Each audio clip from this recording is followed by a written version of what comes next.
महाराष्ट्रातील प्रत्येक घटनेवर असणार आहे आमची नजर.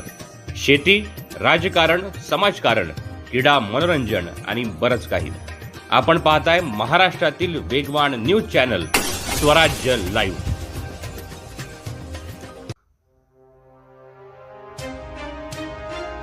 जिल्हा परिषद प्राथमिक शाळा कंकवाडी अंगसुळे येथे अमृत महोत्सव स्वातंत्र्य दिनानिमित्त विद्यार्थ्यांना मोफत शालेय साहित्याचं वाटप करण्यात आलंय.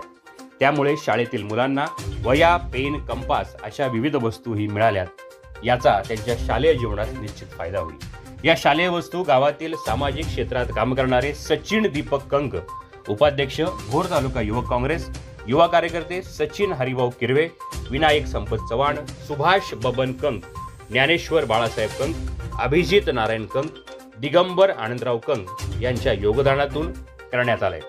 या कार्यक्रमाला प्रमुख उपस्थिती जिल्हा परिषद प्राथमिक शाळेचे शिक्षक कुडपणे सर, सौभाग्यवती खोडपे मॅम, अंगणवाडी शिक्षिका सौभाग्यवती रंजनाबाई डोळे तसेच गावचे सर्व ग्रामस्थ उपस्थित होते.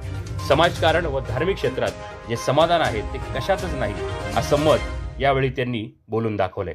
गरजू विद्यार्थ्यांना शालेय साहित्य वाटपाचा कार्यक्रम करून आपण समाजात जागृती निर्माण करण्याचं काम करू पाहतोय असं प्रतिपादन त्यांनी यावेळी दिलं. स्वराज्य लाईव्हसाठी दीपक पार्टे, पुणे. ताज्या व ठळक घडामोडींसाठी चॅनलला सबस्क्राईब करा, व्हिडिओला लाईक करा, शेअर करा आणि सर्वात आधी बातमी पाहण्यासाठी बेल आयकॉन या बटनला दाबायला विसरू नका. धन्यवाद. आपण पाहताय महाराष्ट्रातील वेगवान न्यूज चॅनल स्वराज्य लाईव्ह.